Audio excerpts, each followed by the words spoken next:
د پیسو نړیوال صندوق افغانستان ته څومره میلیونه ډالر ورکوي او ننګرهار کې نجونو څه میړانه ترسره کړې ده. دا دوه مهم خبرونه په دې ویډیو کې وګورئ. د پیسو نړیوال صندوق په یوې اعلامیې کې ویلي دي چې د افغانستان د اقتصادي وضعیت د ښه کولو لپاره د 340 میلیونه ډالرې بستې پر سر لومړني توافق ته رسیدلی دي.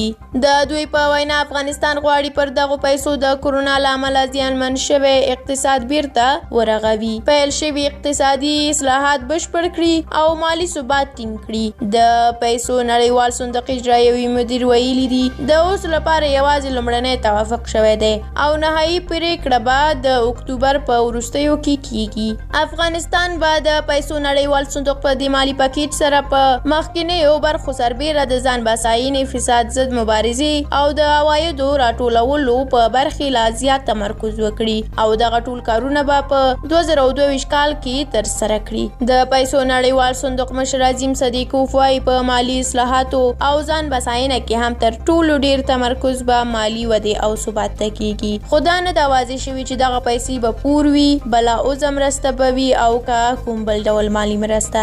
د پیسو نړیوال صندوق له افغانستان سره د دې مالي بستې پر سر د مذاکراتو د جریان په اړه داسې مهال معلومات خپروي چې تر دې وړاندې خلکو د مرستو او پورونو په لګولو کې د شفافیت نشتوالي له امله نیوکې کړي دي او له حکومت څخه د فساد ضد جدي مبارزې غوښتنه کوي. او د دې ترڅنګ ننګرهار کې لسګونه نجونو ازمایښتي کانکور ازموینه کې ګډون وکړ.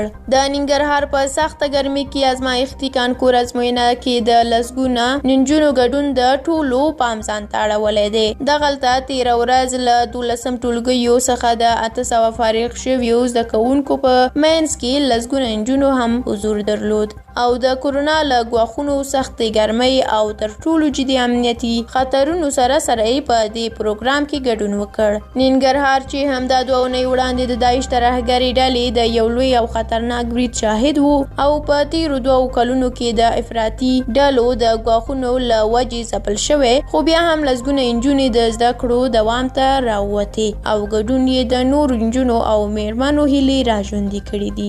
د ننګرهار د پوهنې رئیس حسیب شینواری په اړه وایي چې د جلال آباد په دې سخته ګرمۍ کې په دې ازموینه کې ګډون د دې قشر د بیدارۍ نښه ده.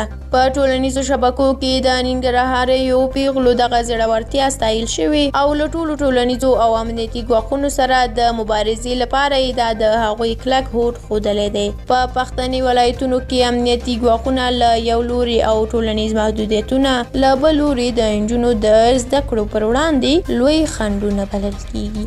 ډیره مننه درنو لیدونکو له تاسو چې دا ویډیو هم تر پایه ولیدله. که مو دا ویډیو خوښه شوې وي نو لایک یې کړئ. د همداسې نورو ویډیوګانو د لیدو لپاره زموږ یوټیوب چینل در سره سبسکرایب کړئ. تر بلې ویډیو الله مو مل شه. ښه وخت ولرئ.